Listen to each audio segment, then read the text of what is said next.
Hey guys, we're still sitting here at Highway 42 on the Appalachian Trail, a couple of days out of Pearsburg for some people, 1 day or 2 days, depending on how fast you're hiking. Another hiker just walked up. I'm just hearing a little bit of his story, and he said I could interview him, so I'm going to ask him.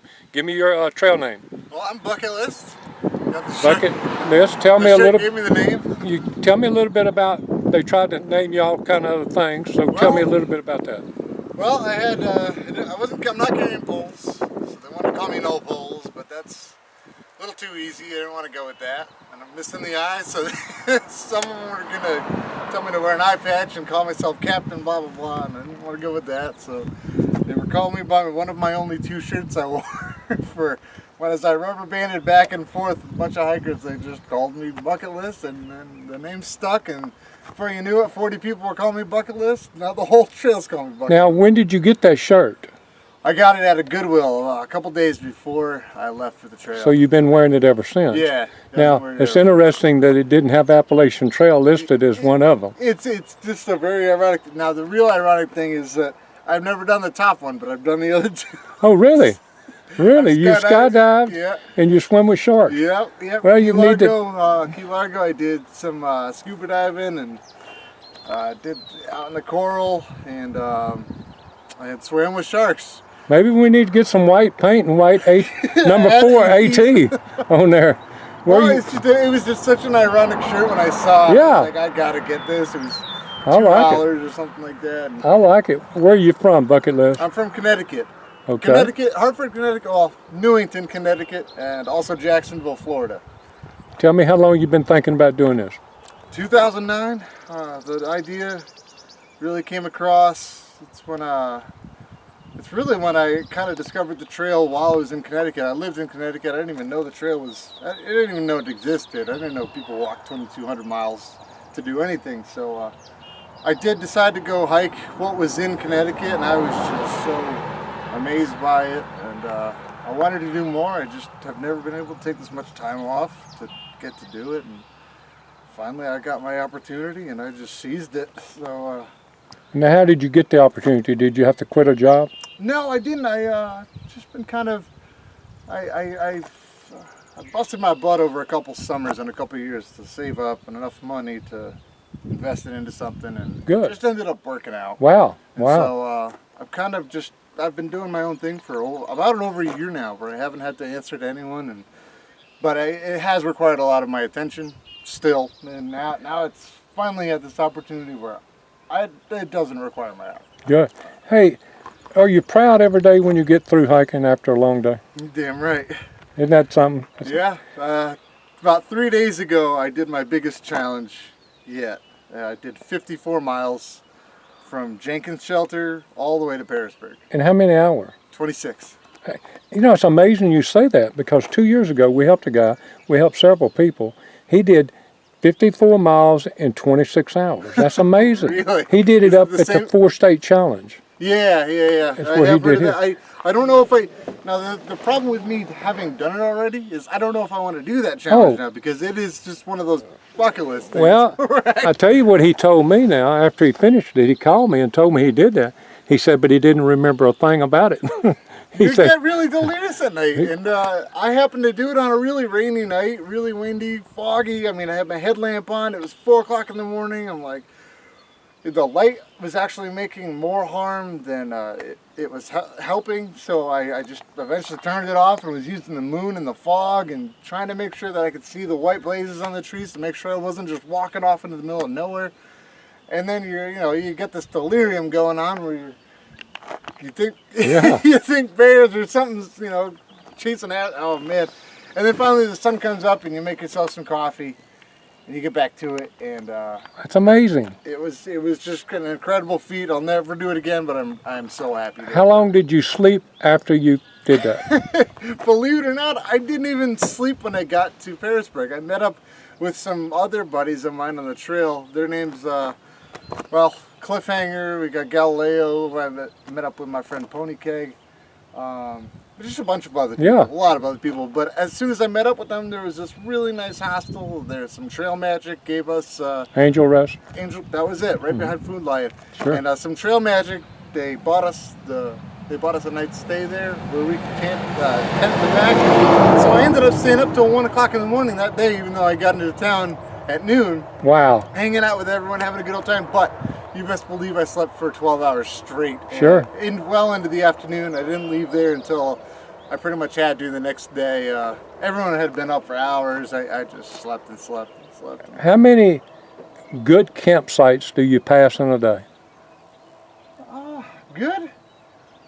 I'd say quite a few. I mean, it really depends on the day. It's not an everyday thing.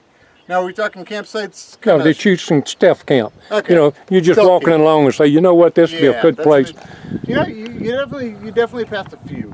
Sure. I wouldn't say it's, you know, there's some days where you don't pass any. But Okay. there's also other days where you definitely pass by quite a few where you're like, man, I could sleep there if that sun was just a little lower. How about sunsets and sunrises? Have you seen very many? I see sunrises every day.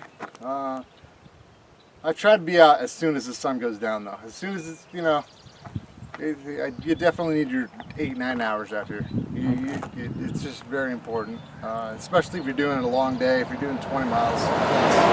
How far are you doing today? How many miles? So far, let's see. You know what? I don't About know 15? You think you'll do 15 or 20? I've probably already done about 12 or 13. Really? Oh, wow. Wow. Yeah, I left camp at 6 this morning. Oh, wow. But I'm probably going to go to the next shelter, make lunch, and then from there, I'm going to just see how far I can get. Oh, you'll be in Daleville 2 days, it sounds like. Yeah, hopefully. I got about, I'd say, 3 days of food on me. Oh, you got plenty to So, get I to mean, Daleville. like, I like having an extra day. Yeah. Just in case, because I ran out of food once, and I'll never do that Very, again. very smart. I'd rather leave out of town with 55 pounds on my back than ever run out of food again. Because there's no fun in motivated hiking. Has it been what you thought it was going to be, bucket list? Not at all. I think it's just been. I didn't know what to have as expectations, and as soon as I got out here, I realized that it's not just about walking in the woods. But there's a bond you make with everyone, whether they're ahead of you or behind you, or it's a social aspect that you just can't describe to people unless they're out here and they feel it. And just the pride of knowing that you're walking from Georgia to Maine through the path of most resistance, and just all of, you know, this great country's beauty. I mean, out here it's just you don't really see this anywhere else. And I've met a few other people that have come here from Germany or Ireland, and this is their first impression of the United States. I mean, you cannot have picked a better way to experience the United States. Yeah, I was sitting here a while ago right before you walked up, and I've been fooling with this for a good while, but it amazes me how this trail was created and all the work that had to be done to lay this thing out. You see these steps everywhere. Right. You see these. I mean, And it's all volunteer. It's all volunteer. Yeah, it's amazing that it's come this far at 80 years or so that they've just really mastered it. Where Can you imagine hiking this 50 years ago?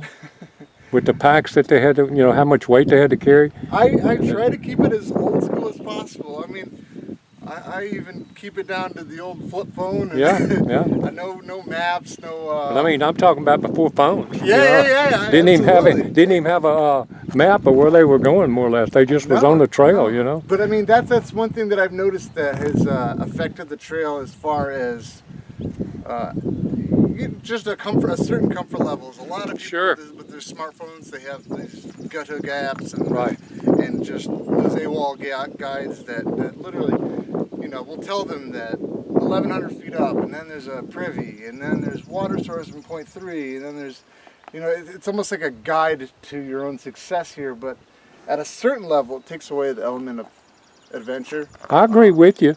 It's easier than it was years ago because of the electronics and the other help, the help out here. But at the same time, it's very difficult to do this. And it is still. I mean, there is no guide that will get you up the mountain. You got to do that yourself. Have you had any days at all that you contemplated quitting? My third day. Third day? Yeah, my third day. What was going on in your head that day? Well, I started March 8th, and it was the rain was already coming in. I mean, it was you could tell in the air it was right good. And I was like, okay, well, you know, I expected this. And sure enough, it started that day, and it went into the 9th, and it went into the 10th. And by the 10th, all of my stuff was soaked. I mean, everything, all the way to my sleeping bag, my tent, all my clothes, nothing in my backpack was dry. And I was freezing. It was freezing on Mount Springer, Mount Hawk, or Hawk Mountain.